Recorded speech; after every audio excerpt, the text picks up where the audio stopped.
Hey everyone, alright, we've got a very highly requested video, and that is going to be showing off my record collection. These are in no particular order, just all the records that I have across many genres. To celebrate this occasion, we're going to be cracking open a Jones Cream Soda, so let's go for it. Before we get going, please hit that like, subscribe, notification bell, it helps out a ton, as well as if you're interested in supporting me on Patreon, the link is in the description below. Quick album update as well. I've recorded the new album. I recorded it with these two amps here. I've got the Angle Savage on rhythms, and I've got the Angle Special Edition Founders Edition on the leads. And the custom Bader cabinet is in this closet. It was very difficult to record the album, but I'm very thankful that I was able to use tube amps that are mic'd up with no DI capture. The tone that you hear is the tone I had to achieve. So without further ado, let's get going. The first one we've got here is Obscura's Omnivium. I got this back in 2011. It was November, I believe, of 2011. This one has a very special story, and it affects me to this day. So, this is all signed by the band back then. That was Stefan Krummer, Hannes Grossman, Christian Wensner, and Linus Klostitzer. I believe that's how you pronounce his name. All amazing dudes. I never really met Stefan, but the other three guys, super friendly, amazing, of course. Now, the story on this one is that I really wanted to see them live. Now, back in 2011, I was 16. And in Canada, the drinking age is 18, and to get into clubs, it's 18, and it was at a club. A very poorly promoted tour, unfortunately. However, Eric Greif was there. Now, if you know who he is was the manager of Death, and he's the reason why Death and Relapse, signed together and made Death what it is now. Before then, it was a much different story. Anyway, I'll get into that later. So, I got a fake ID, which was basically a friend of mine's ID, and he kind of looked like me. So I got his ID, I went alone, I was 16, and I snuck into this bar, and I got to meet the entire band. I got the whole thing signed by them, got the tab book as well. And without that moment, my life would be very different, because that's where I met Hannes Grossman and Christian Wensner. And to this day, Hannes drums on my music, and Christian did a guest solo on Faith's Mystery on the second solo after mine. So I had known Christian kind of through Facebook, because he had seen my videos, because that's where I posted before Instagram, and it was a great pleasure to meet him. He was such a gentleman, and Hannes absolutely fantastic. And it was only like 3 or 4 years after they had left Necrophagist, right? So it was or 5 years. It wasn't really that long, so it was kind of fresh still. Now this album, I think this is I like old school Obscura. I think that Cosmogenesis has the best quality, catchy, more simplified to understand songs. Omnivium kind of goes into that more modern tech death kind of realm, but it's a good album. I'm not tied to the album, I'm tied to the experience that I had getting this. So it was very cool, and it was risky, to just go show up downtown alone and stuff. I'm 16, but it was very worth it. I'm thankful I did. After that, Nirvana's Nevermind. This one, I had to get on vinyl because I'm a big fan of music that's recorded on tape and then played on vinyl, because it's just such a warm, incredible experience. Nirvana, I think I got into them in 2008 when I was 13, and I love this album to pieces. I think it's an amazing album. It's timeless. I know it's very popular. I know it's hyped, but in the raw fact of what the music is incredible. Highly impactful, emotional, fantastic. Smells Like Teen Spirit is my favorite. And then a quick second is Lounge Act. I absolutely think that song is incredible, and it's very simple. Great bass line, somewhat simple guitar, right?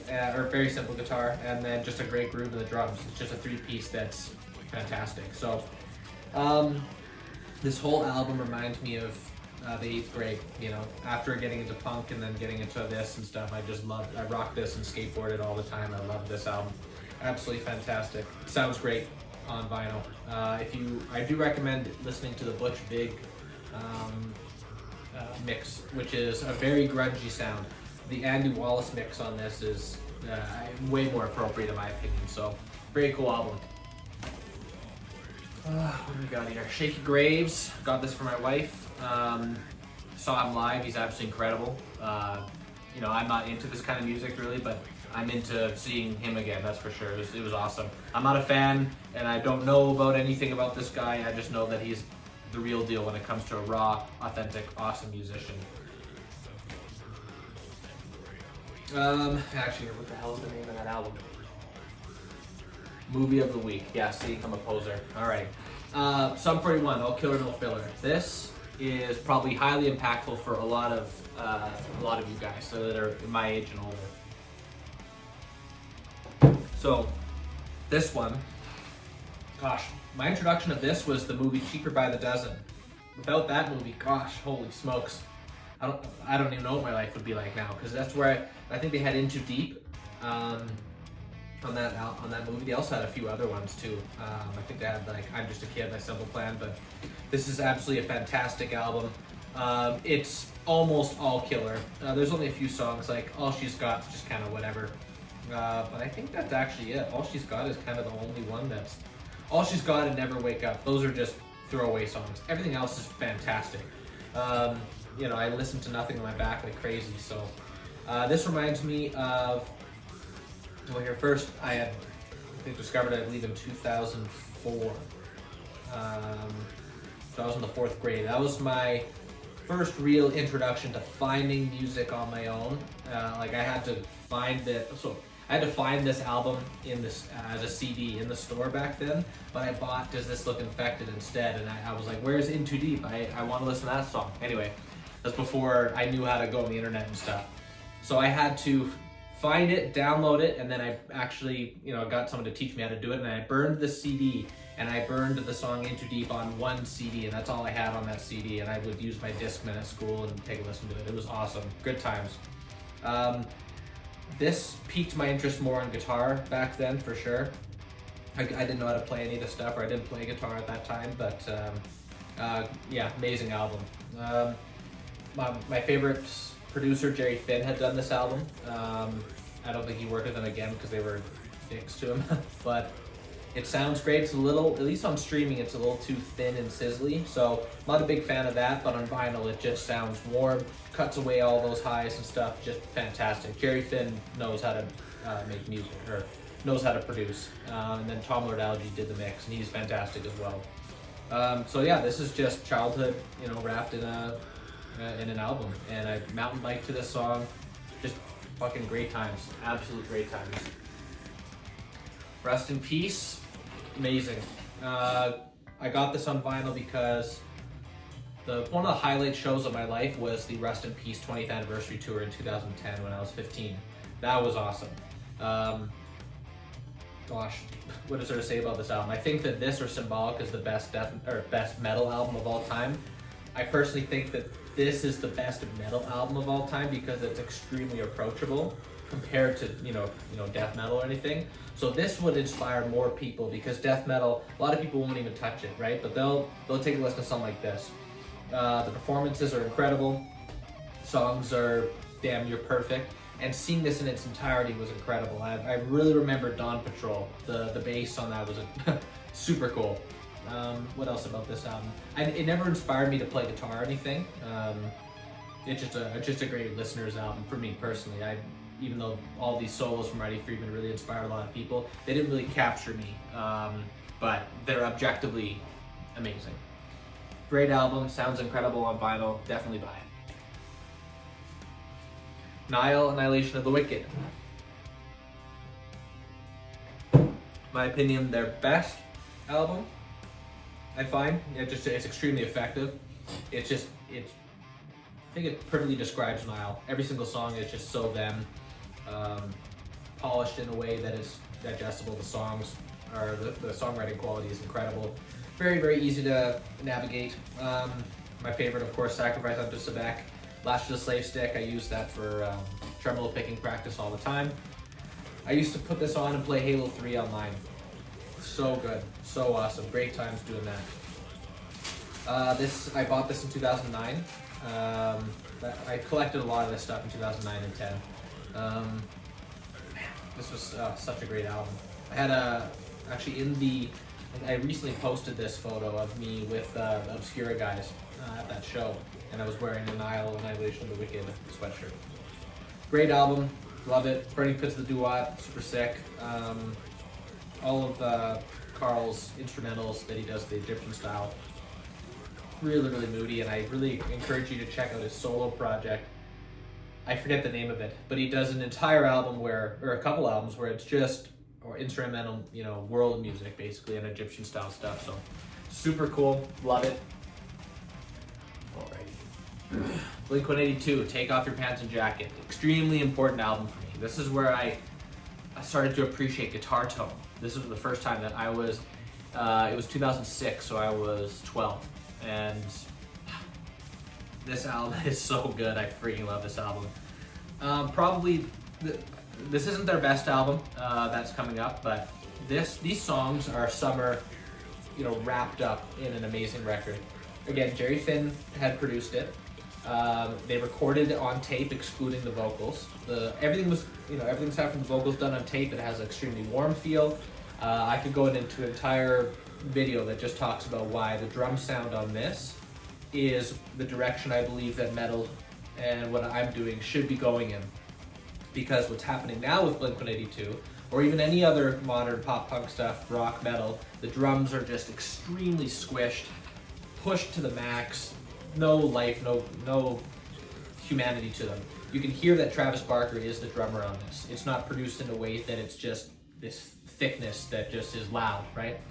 So I love the mix on it. I think it's one of the best mixed alternative pop rock albums out there. This is on 140 gram vinyl, I believe. Absolutely incredible. Tom Lord Algae again on the mixing. What else on this one? Geesh. And I'm super thankful that as of this video, they just released officially the bonus tracks, like the 3 joke songs. The 3 joke songs? Yeah, 3 joke songs and then 3 serious songs. Incredible. Any memories on this one? At the school I went to, we had track and field day every spring. I would put this on, during that when we were waiting for the different meets to happen and stuff. And the whole school had to do track and field because it was mandatory. I would just play this on, or put this on. It just reminds me of spring, reminds me of summer. Favorite song on this is probably, well, yeah, like First Date, of course, but I really like Every Time I Look For You. I really like Time to Break Up. I like What Went Wrong. Those are the bonus tracks. What else? Stay Together for the Kids is one of the first, riffs the hard riffs that I tried to learn, because I don't think it's easy. It's detailed, it's nuanced. Still, for me to this day, it's kind of difficult. Anyway, so that's that one. Now, Stand Atlantic. This one is actually very important. This is Skinny Dipping. If you haven't heard of this band, they are, I want to use my words lightly here. So I love them during this era and their EP before this. After that, the business end of where they were at with their label Hopeless Records, I think completely fucked up the whole band. I could just see that they went from this, which is a truly authentic, how they want it to be record, and then it just got washed away with the whole corporate side of things. And take a listen, you'll hear it. This album is a super fresh take on pop punk, or at least it was in 2018. I think it still is. It's got a girl singer, which is really nice, but it's somewhat ambiguous. Like, you can't fully tell it's a girl all the time. Lavender Bones is one of the best pop punk songs of all time, in my opinion. Just great music, great production. Their song, what's another one? Lost My Cool, great song. Skinny Dipping's fine. Cigarette Kiss, that's my favorite one on this, actually. Cigarette Kiss is my favorite. Lavender Bones is number 2. Definitely check out Stand Atlantic. Another summery vibe, super cool. I went and saw them live. Oh, there's a story in this. I like these guys so much when I first heard them in May of 2019 that I flew down to Anaheim through Las Vegas to get to their show, just getting their friggin' opener. But it was worth me seeing it. And I was inspired so much by this album that that's what led to me creating my album Fade Away in 2021. So this album's a big deal for me because it just made me try to really take my music up a notch. The story behind this is that I went from Calgary to Vegas, and then Vegas to Anaheim. But the Vegas to Anaheim flight was delayed so bad that it was canceled. So when I got that notification when we were taking off or taxiing in Calgary. And so instead of, figuring out something like, reroute or whatever and find out a way to get there that night, I had booked a room at the Mirage in Vegas, which was $89 back then in 2018 for the night. And I was 21, I believe, or 22. Went alone, and I love gambling, you know, when I'm in Vegas. So I went and played blackjack, lost there, but I went and played craps, and I rolled for about 45 minutes to an hour, which, if you know about craps, that means everyone's making money. So I made enough money at the craps table to pay for my whole trip. And then I rented a car, and I drove through the fucking desert, and it was midsummer, it was August, to Anaheim. And I got there, and then I dropped off the car, and I went and saw them that night. And then I flew home. And it was a very cool trip. And I brought my skateboard. I was skateboarding on the strip. That was pretty cool too. Alrighty, the almighty. This is in plastic, you know it's serious. Onset of Putrefaction is a huge friggin' deal to me. This was graciously given to me by one of my best friends, Jeff. He didn't want it anymore, so I'm very lucky to have it. 1 of 1,000. This album on vinyl is incredible. If you guys know who I am, I love Necrophagist. I'm wearing their shirt. To me, it's the pinnacle of great quality songwriting meets technicality. Not too much technicality, not too little. You know, it's just perfect in my opinion. This album I like more than Epitaph. The songs are more fun. They're more brutal death metal. They're more catchy in my opinion.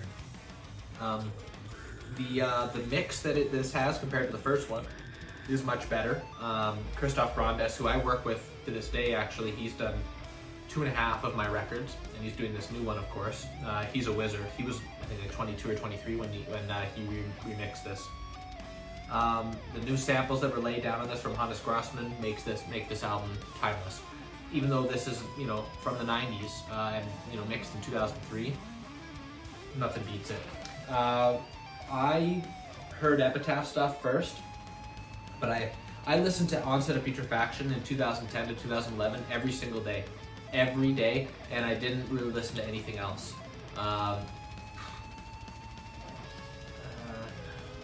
No, not much.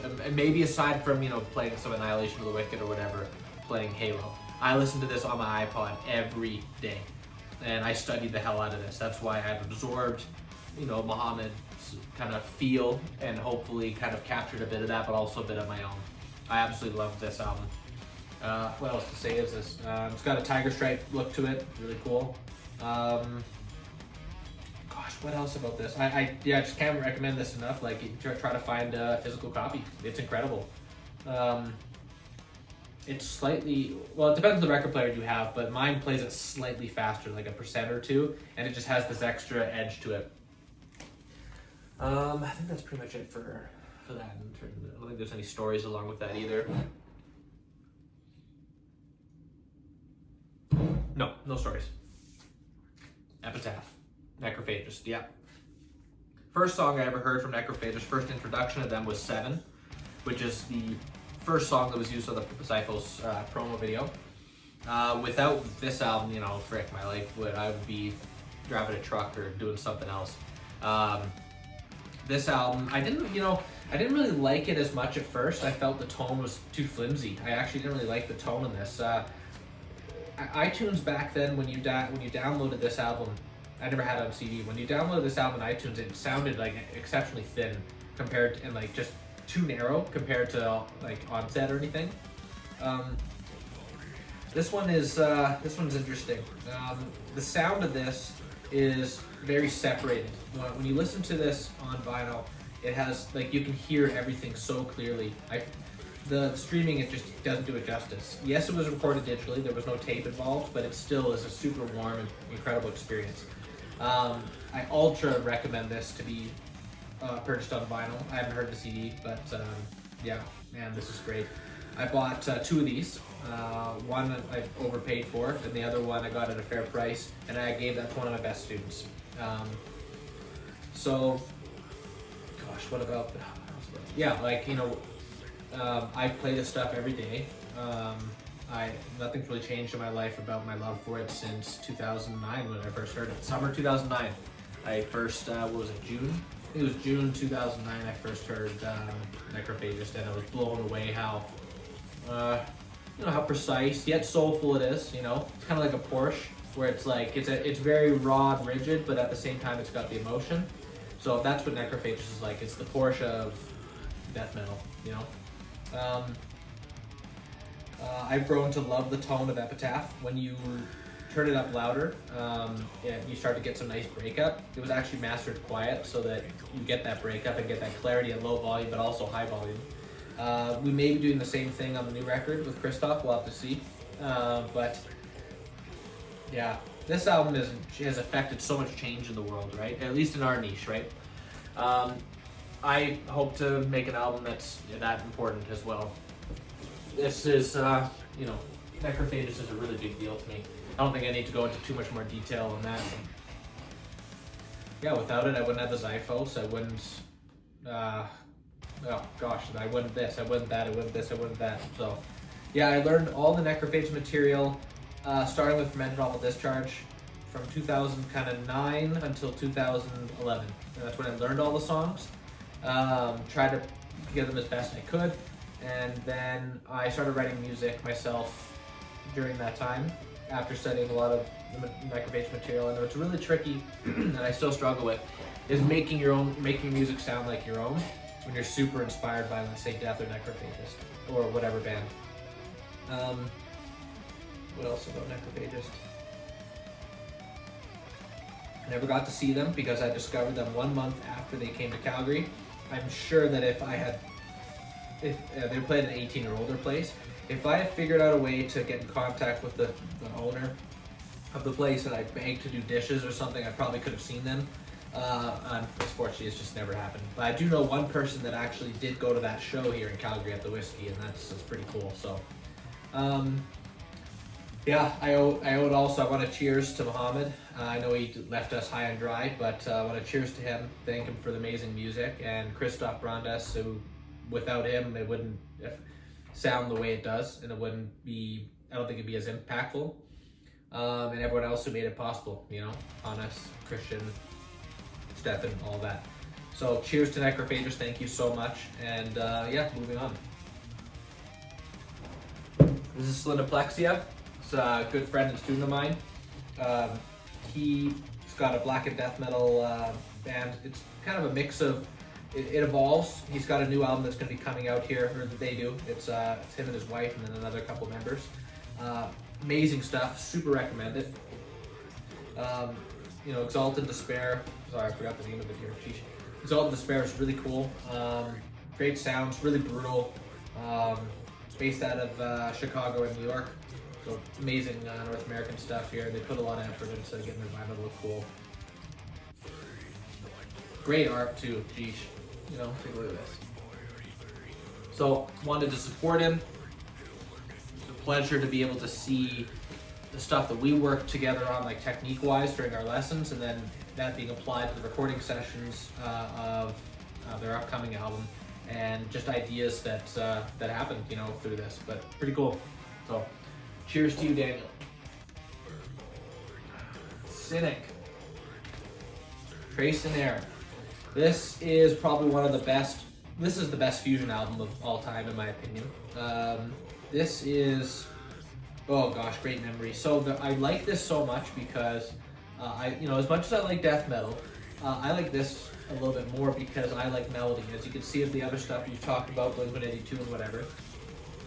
This has melody that emotionally connects. You know, it's not just raw and awesome. This stuff emotionally connects to me. I actually, a couple stories here. I played The Unknown Guest with my harmonizer pedal, with my drummer in front of the whole school in 2012. No, 2011, I think. That was really cool. We also played Open Casket by Death. Yeah, Unknown Guest is Unknown Guest is my favorite. Second probably is going to be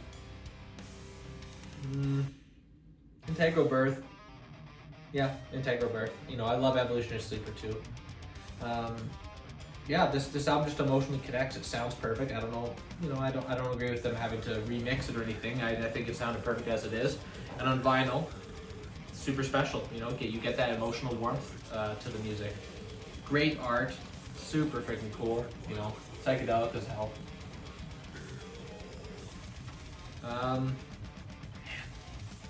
yeah, this is, whatever, another story on this is that I really wanted to work with Sean Reinert. I was gonna contact him for him to see if he wanted to do any session drumming for me. That would have been a dream come true. Unfortunately, he passed away in 2020, and it was that year that I was gonna reach out to him. So that was a huge bummer. Rest in peace. Iron Maiden Live After Death. Never freaking listened to this in my life, not once. This was given to me many Christmases ago. I don't even know what the hell this is. But Iron Maiden's sick. I listened to them a lot back in the day. Ooh, what is this? I listened to them a lot in high school, especially Number of the Beast, and Power Slave. But what's going on? Oh yeah, okay, it's just a live album. Very cool. Never listened to it. All right, here we go. Here's the real special stuff too. Death. We're gonna get through all the Death stuff now. I'm extremely lucky and fortunate that I got into Death just before Relapse had, or Eric Reif, who I mentioned there before, from Calgary actually, the Death manager, had teamed up with Relapse to revive Death basically. Because I believe from 2000, or let's say 99 to 2009, it was kind of under the radar a little bit. It's not the big brand that it is now, or it's Chuck was alive and then he passed, and then it just kind of went dormant a little bit. But here we are. Death is as strong as ever, and I have the complete originals, or pre-Relapse originals. Not to say that this is from 98, this is from 2007, but I have all the pre-Relapse editions. Means that there's no extra mix on it or remaster, nothing. It's all as it was back in the old days. Sound of Perseverance is it's extremely special because the Scavenger of Human Sorrow was the first. Scavenger of Human Sorrow was the first song that I ever heard from Death. Blew my mind, and just by the name and the logo of it, I could just tell that this was the original. This is the Innovators, and then learning more about Chuck Schuldiner, gosh, like that. I just love that guy. I studied him for years. I just feel connected to that guy for sure. Without him, I wouldn't be here. So, Sound of Perseverance sounds incredible on vinyl. This album sounds like you are there. If you close your eyes, it sounds like Chuck's here, Richard's here, and the guitar's left, right, and it feels like you're right there. And Scott Glendon, it feels like you're right there with the whole band. Super transparent sound, huge, transparent, punchy, powerful, timeless. Thank God for this album, man, oh man. I encourage you to listen to this on vinyl and just listen to it, not listen to it while doing dishes or listen to it while in the car or whatever you're doing. Listen to it on vinyl in your living room or whatever with speakers or headphones, and just sit there and listen to it and absorb it. Have the art in your hands. It is an experience. Amazing. On to my favorite Death album, Leprosy. Again, pre-Relapse. All these are, I believe, 2007. They're Back on Black. 2007. Leprosy is my favorite because it's brutal, but super catchy. And you can tell that he was going for more of the, songs that told a story, not just fast and brutal and raw. Pull the Plug's incredible. Open Casket is my favorite. The title track Leprosy is amazing too. Forgotten Past, super catchy, off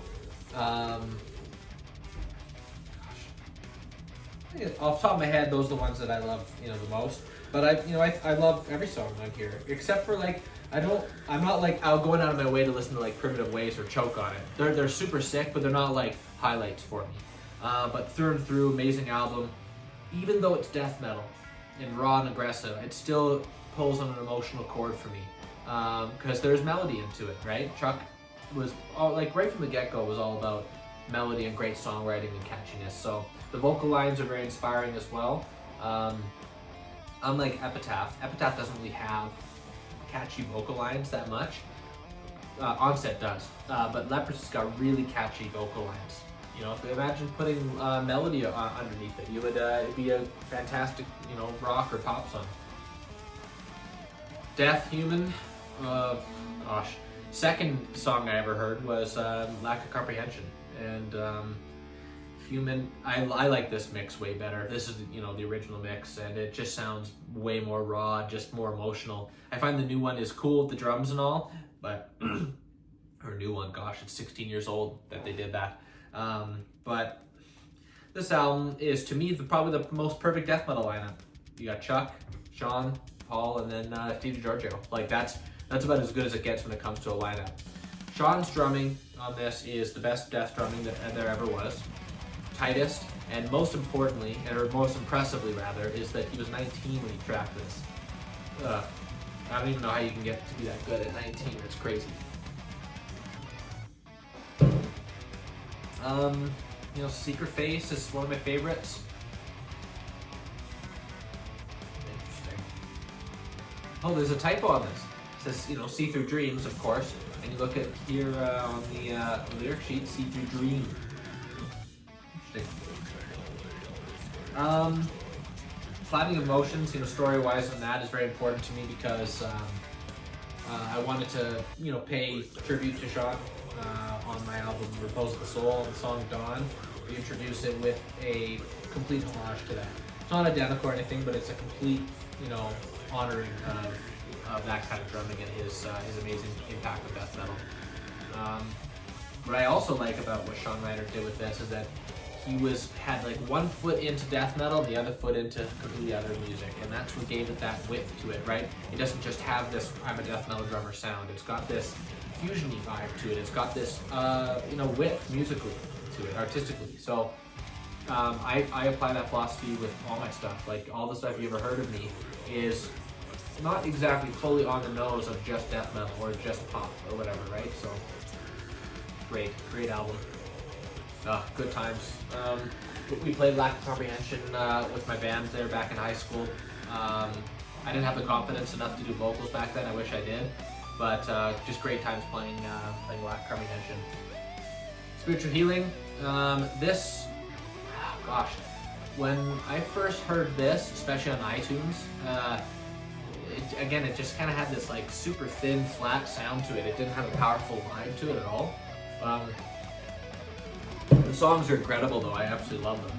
I love the art, and I love the death logo the most. This is my favorite death logo. The solos were pretty amazing. I remember, story-wise, is that in 2012 in the summer, I went backpacking through Europe, and I brought my Steinberger, and I learned the Lowlife solo when I was in Paris. I remember that specifically. That was awesome. I remember, like, yeah, playing the solo and stuff, just being like, holy freaking crap. Chuck brought his A game to this, and then he further did it better even, you know, on the next album we're going to talk about. But Spiritual Healing. Another story with this is that these songs are live songs. When you hear this live, like when I did with, I saw it Death to All in Vegas here this past November, that's where I realized how amazing these songs are. When you listen to these live, they are just crushing, melodic, fast, brutal, so sick. Very innovative, very proggy, but just so great. Like Alter the Future, that was super sick to hear live, and then you know, Defense Personalities is my favorite. So sick. I think all these have a blood splatter on them. This is somewhat of the newest edition. Got Symbolic finally. Now before, thank goodness, I think it was last year. Last year they repressed them. Before that, these things were like $300 or $400, $500. So I'm super happy they repressed it, and they didn't do any mix on it, thank goodness. Or remaster, remix, or anything. Symbolic is objectively the best death album. I'll stand on that, you know. It's not my favorite, but it is the objective best. The music, the songs are, the moment in time in the zeitgeist in which this was made, I believe that this is just the best album. Crystal Mountain, Sacred Serenity, Zero Tolerance, just, it's like sends shivers down your spine just hearing this stuff. Symbolic is Chuck's best work, and you can feel it in this one. This is a very authentic, piece of music here. Dang. Just taking it all in. Again, you have to get this on vinyl, you have to listen to it, you have to feel it in person. Feel the music, see the art, feel the art. Now these two are, again, I gotta thank my friend Jeff here. He gave me this one here, Scream Bloody Gore, on the back on black, so 2007, before any kind of remaster or anything. Scream Bloody Gore I listened to like crazy. So for my death journey, is that yes, I heard Scavenger of Human Sorrow first, but I actually went right down to Scream Bloody Gore and I listened up from there. And I went chronologically. So I listened to this like crazy through first semester of the 10th grade. I would go skateboard over to Little Caesars and get my pizza and just take a listen to this album. Oh my gosh, good times. Had a Scream Bloody Gore hoodie. Oh man, good times. I love Denial of Life is my favorite. Evil Dead might be a second. Infernal Death, just listening, when you put that on, in the 80s, that must have just been crazy. Just totally radical to be listening to something like this, or making music like this back then. On vinyl, it sounds awesome. A little less fuzzy, a little warmer, of course, but it's like there's a whole bunch of text here that I haven't read yet, actually. Kind of like a little bio and some history and stuff on it. But like, what a visionary. And let's talk about the risks that Chuck took, okay? So Chuck, I believe, was like 19 or 20 when he did this. And to get to this point, I think he dropped out of school. I don't think he graduated high school. So he, right from, his mid-teens, was putting huge risk on the table, abandoning education to, and basically abandoning a backup plan to be able to do death. Moving across the country at a young age, getting a record deal, dealing with all this stuff at such a young age. Like, he put a lot on the line to do this. And I wish that I had the guts to do that kind of stuff. He was just an entrepreneur, he was a visionary, he was a man, he was a real man, absolute real man, and took risks, and it paid off. Individual Thought Patterns, oh, love this album. This is also new to me because I wanted to get the whole, 7 albums without, or it being pre-relapse. So I got it all. This is the best mix of it. It's the original mix, the new one, and the 2017 one especially. That's terrible. Just leave it alone. It's fine how it is. The Philosopher was the first time that I had tried to play and sing. That was, I remember that moment, trying to, coordinate my mouth and my hands together. That was very difficult, but it was super fun. I was doing it in my bedroom. It was like spring 2010. I was 16 or 15. I was 15. Yeah, I was 15. I think Jealousy's Trapped in the Corner is my favorite solo of all Death. Jealousy is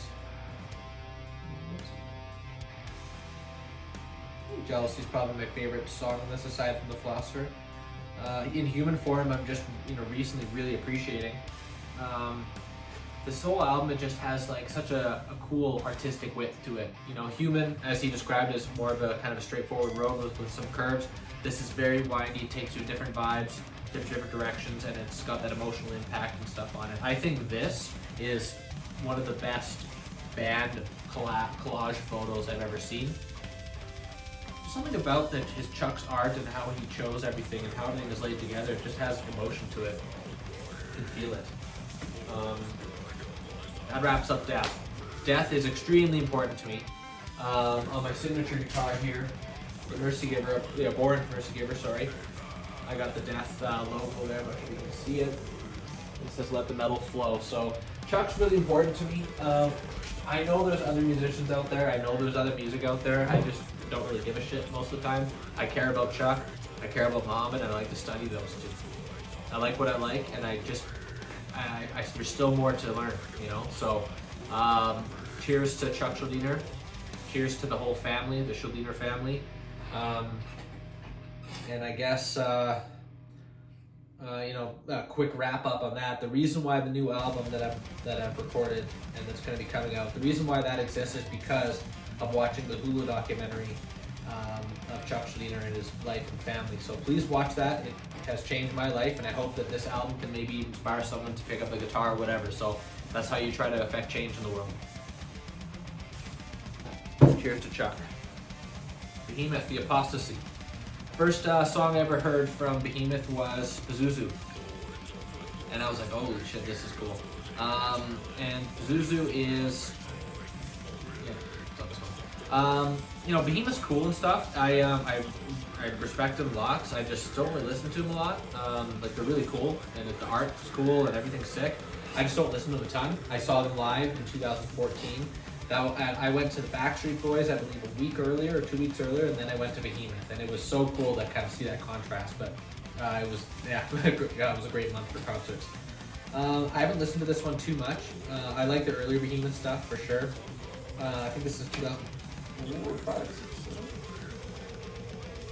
2007. Yeah. So yeah, not too much to say. I don't really know much about Behemoth really, so I don't want to talk out my ass here, but yeah. All right, Burzum. Now I really like Burzum. He's a complete friggin' nutcase. We all know that. He's an idiot. We all know that. But let's put aside the fact he's a complete friggin' goof and just kind of listen to the music here. So this, his jail albums are my favorite actually. They're just kind of, I don't know, like I like ambient music. It's fun. Why not? This one is, I think this is the one that was just at the store. So I wanted Dowdy Balders or whatever the hell it's called. But this one is super sick. Like, this is eerie as fuck. Yeah, he's a complete maniac. Totally. I think I'd want to get Detsomen Gangvar, or is this the Taros or something like that? Alright, whatever, I'm not sure how to pronounce it. I'd like to get those on vinyl. Not too much to be said about that. I'd kind of put that on and play, you know, play Halo or something like that, or Time Splitters I think I was playing and stuff when I was listening to that. Super cool album, just ambient, cool stuff. Crystal Mess, I have no idea what this is. It was just given to me. It's like a local punk band from ages ago. I don't know anything about it. Never even listened to it.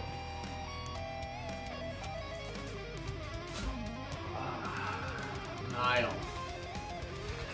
Fuck, what's this album called? Oh my gosh, why am I forgetting the name?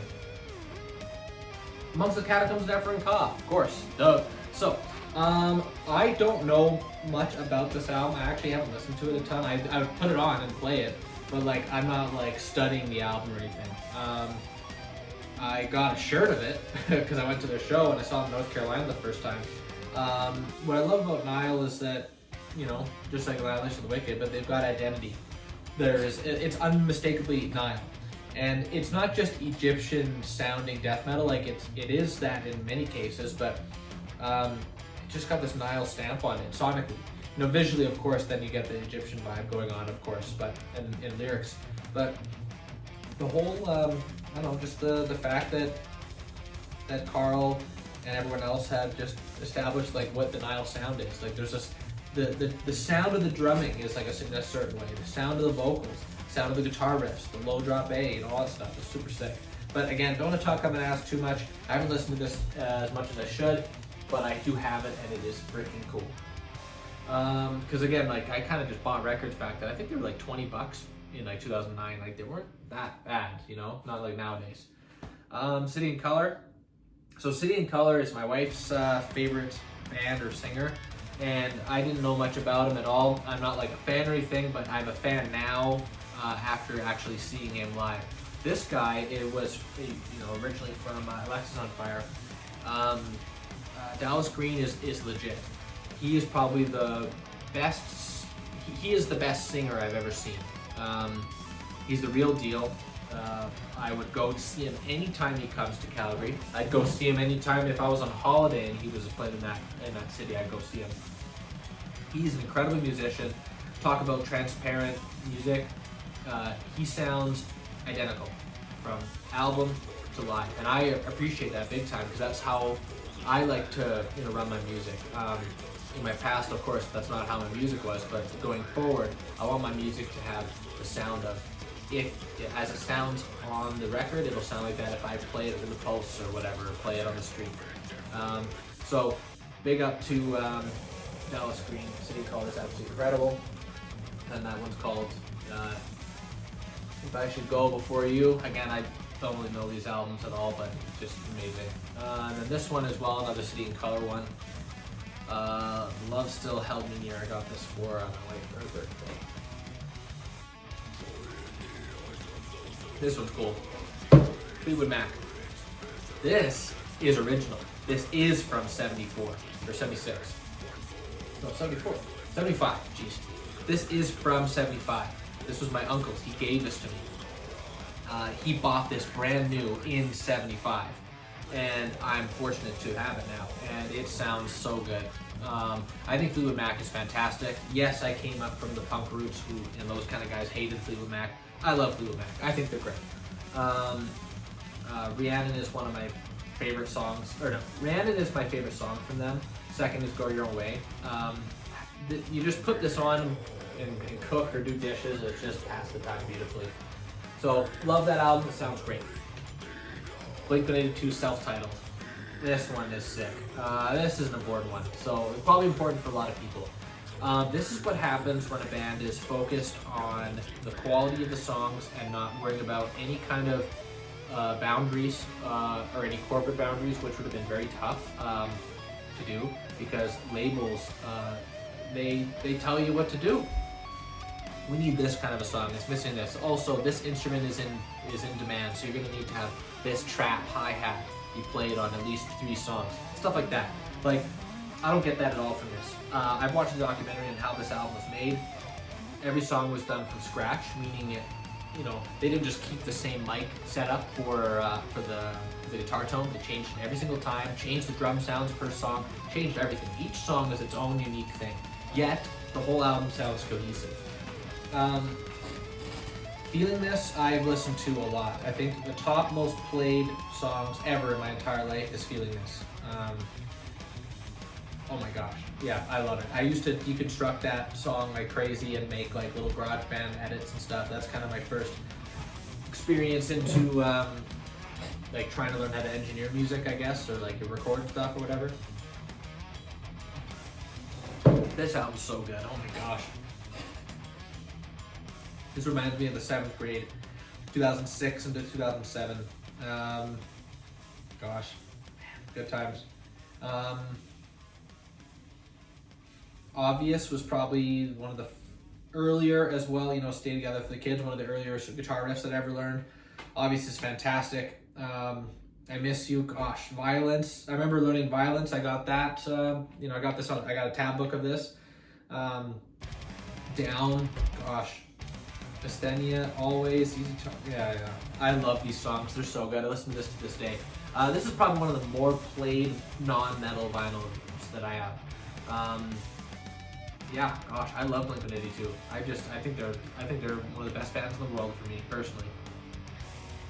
This album's so good, and they were all like, I'm 31 now, and they were all younger than me doing this. This is pretty crazy. This was made in 2002, 2003, I believe. And yeah, Jerry Finn, right? They brought the tape machine when they rented the house. They got a tape machine in there, and they recorded all the.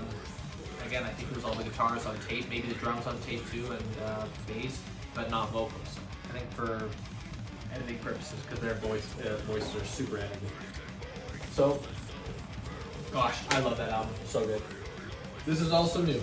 Backstreet Boys Millennium. Unfortunately, this is the 2.0 version. I wanted the original, but it was hard to find. Yeah, it was just hard to find, or it was expensive, whatever. This was just here, and it was easy to get. Backstreet Boys is one of the first, bands that I ever listened to, or groups or whatever, and the pop music sensibility of melody and hooks and stuff that comes from the legendary Max Martin, I still focus on to this day. These are great songs. The ones that are written by him, Max Martin. So, like, I think that one of the best pop songs ever is Show Me the Meaning of Being Lonely. That's an amazing song. I Want It That Way is of course awesome, but man, like Larger Than Life, One, all that stuff, these songs are just, they're timeless, they're classics. And yes, they're pop, they're bubblegummy pop, but Max Martin and Backstreet Boys together is a very, very special duo, or very special team. that hasn't been replicated since. It was a very important moment in time for pop music, and this was at, I believe, the peak of CD sales. So this and Instinct sold a lot of CDs. So I was there for all that back then, and I was like 6 or 7. I remember when this came out. And it was, yeah. Man, I love these songs. I still listen to them. They're great. Alright, Somber. This guy, interesting. My wife bought this and she was listening to it during when she was cooking, and I was like, "Who is this freaking kid?" And these songs are great. This guy's awesome. It's a cool take on pop. It's got a very authentic kind of sound to it. It just sounds like this kid is just talented and he just knows what he's doing. I hope that he doesn't fuck around in the industry. I hope that he stays away from all the junk. I hope that he makes a lot of great albums instead of it just being one. But like Crushing is super sick. Undressed is great. What's that other one? Back to Friends is cool and stuff, but Canal Street, yeah. I like Canal Street, yeah, totally. Great album, gotta listen to it. I think it's just, yeah, I just call it I Barely Know Her. Yeah, I Barely Know Her, totally. Great album. This one, this is super important. High Empire, Angels and Airwaves. I love anything that the Infinity 2 guys do, but this album, unfortunately, it is not the original, but it is the re-release and special edition. Definitely overpaid for it, but whatever. This album I like more than Epitaph. I stated that before on a post, but these songs, they take you on a journey. They build. The melodies are perfect. This is extremely close to me in terms of when I went to Europe on that backpacking trip. I basically exclusively listened to this album and like one other song. But this album is what I listened to. This right here is that Europe trip wrapped in, when I was 17, wrapped into an album. Call to Arms, Love Like Rockets, Breathe, Sirens, oh my gosh, like True Love, like all that, Heaven. Like I love all these songs, they're just so good. This is Tom DeLonge's best work in my opinion. Like just him on his own. Like Take Off Your Pants and Jacket is cool, and yes, that the Blink-182 self-titled is their best album, but this is the best that Tom has ever done. This is the best he has not recovered from it since.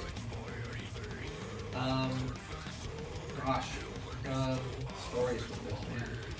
Yeah, I just remember listening to this album on the trains in Europe, and walking around in Paris listening to Love Like Rockets, and walking around in Hamburg listening to Call to Arms and stuff. Oh my gosh, so cool.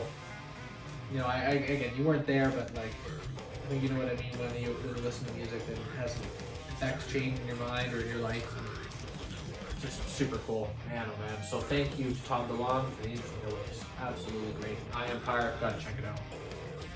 I'm gonna promote myself here. Fayence Dream, Repose of the Soul. It's the first time that I ever had vinyl. I finance all this shit myself. It's very expensive to make vinyl, but it's worth it. The vinyl mix sounds way better than the what Spotify and all the streaming stuff does to it. The drums are a little quieter, everything's warmer, more separated. Yeah, this was really cool. On my new album, of course, I'll be getting vinyl and CDs done. Gosh, this one, what is there to say about this one? I recorded all of it right here. I used the Savage. I used this Vader cabinet, and I used a Vitiate Maryland that I no longer have because I'm making way to invest fully into my signature guitar, the Mercy Giver, by a born guitarist. This took a long time to record. I tried to record as long of pieces as I could. Later learning that something like Epitaph was done in Onset was done in like 4-note increments, right? To get it that tight. As long as you can play it, good. But I don't like the whole auto snapping shit to the grid and like fake playing stuff. I don't like that. But this took a long time. I tried to record as much as I could, the longest takes I could, and it was extremely difficult, very difficult to record this and get the right tone. But yeah, the experience was awesome, and yeah, I finished the new one, and the new one's going to be out, hopefully this year. So, Repose the Soul. It is the story of, not a story, but it kind of discusses the idea of what life's experiences from dawn, birth, till Repose the Soul, death. And Repose the Soul is what Mozart's Requiem is about. And I put Lacrimosa as the ending. So it's for the repose of the souls of the dead for a mass. So yeah, Repose the Soul, really, really cool. Hannes Grossman drummed on it, one of my heroes, and then Christian Wensler did a guest solo, and then Christoph Brandes, amazing man. He mixed it, mastered it. Blink-182, the greatest hits. This is also a very special album because I believe, I don't know if I actually got the singular album. I think I got this first, and then I bought all the individual albums. Oh my goodness, I listened to this so much back in school. And Not Now is one of my favorite Blink-182 songs. So that's what this was from. Another Girl, Another Planet is one of my favorites, even though it's a cover. Just great times, summertime when you're a kid. 12 years old, listening to this stuff, and you don't care about anything. It's just great. Hanging out with your friends, If you're fortunate enough to have a healthy, good childhood, that's a great soundtrack to go along with it. Last one, and we're almost an hour in. Owl City, Ocean Eyes. Without Owl City, I also wouldn't be here, because when I first heard Ocean Eyes is when I started to actually want to make music and actually record stuff and write stuff. That's, or at least put it to, make it real. Because back in high school with all the death metal stuff, I did write music and I did have performed my originals. And I did write an album actually, that some of those songs later became Fayence Dream songs. But in terms of getting it off the ground and really taking it seriously, without Owl City, I wouldn't be there. Now, this stuff is, when I first heard it, I'm like, holy freaking crap, I can't listen to this. This is just too goofy. Silly, it just sounds goofy. But then I listened to it more and more, and I'm like, you know what? I love the melodies. I love the auto-tune, or Melodyne actually is the software that he used. And I love how it sounds. And it has this whimsical kind of back to childhood vibe to it. It's just, oh my gosh, I just love it. I love the art. The melodies, they just connected with me emotionally, spiritually, whatever. Oh, I love this album more than Epitaph as well, which is, I know, crazy to hear, but yeah, this album so much. And I finally got this on vinyl. I have an album called Distraction, which is the first album that I have. It's not actually the first one. It's a piece of shit, but it's very inspired by this. The art of it is very inspired by it, all that kind of stuff. So, oh gosh, what else about this one? Yeah, Adam Young really proved to the world that you can be a individual in a home environment and make music that can stretch across the world and affect major change. That he really proved that, because he recorded this at his parents' house, and he's a good, decent man that doesn't get all wrapped up into the junk of Hollywood and stuff. And he's just a good guy. And I met him in person when I went to Seattle. I got one of those meet and greet packages, and he's a super nice guy. It was really cool. Again, didn't have a chance to talk to him much, but I'm very thankful I got to meet him. So, gosh, what else about this? Yeah, the Seattle trip, that was interesting. I did that. I went and saw them alone, or I went alone from Victoria, BC to Seattle, and I saw them at the Neptune. Stayed at a hotel near the university there, and yeah, I've seen a lot of shows on my own. If you want to see something, you want to do something, don't fucking wait for people, do it yourself. So what else about this one? I love the deluxe version. The deluxe version has one of my favorite songs, Hot Air Balloon. I love that one. Gosh, what else about Owl City? I think that's pretty much it. Just want to honor it. Without it, without Owl City in general, but especially Ocean Eyes and Maybe I'm Dreaming. Without these songs, I wouldn't be here. Because that's what kickstarted me to be able to actually make music and get Fayence Dream on the go here. The reason why I'm called Fayence Dream is for the reason that Owl City is called Owl City. he said it's 2 random words that put imagery in your mind. And Fayence Dream, Fayence is the color code of yellow for a Porsche Carrera GT, and then Dream, I just like threw a random word in there. So I knew for sure no one would have that name. No one has any kind of name like that. Obviously, it's not something kind of cliche or anything. It's just unique. So that I can owe that to Adam Young, Owl City. That is my vinyl collection. It's growing. You know, I got a whole bunch on my list. I want to pick up. Does this look infected by Sum 41? I want to pick up more yellow card stuff, or I want to pick up yellow card stuff. I don't have any. You know, some Cannibal Corpse, maybe some more Burzum stuff, whatever. You know, Dissection. I'd like to pick up Storm of the Lightsbane. That'd be great. Some Emperor, whatever. So maybe I'll do another one of these in the next year or two. But thank you all very much for the support. Without you guys here, I wouldn't have much motivation to be able to do any of this. But I'm very focused on making sure that the music that I make for you guys is authentic and is as transparent as it is with my content and stuff. You just put the camera up and just go for it. So cheers to you guys. Enjoy, and let me know which one of these albums affected change in your life or was very special to you, or anything you hate or whatever. Cheers.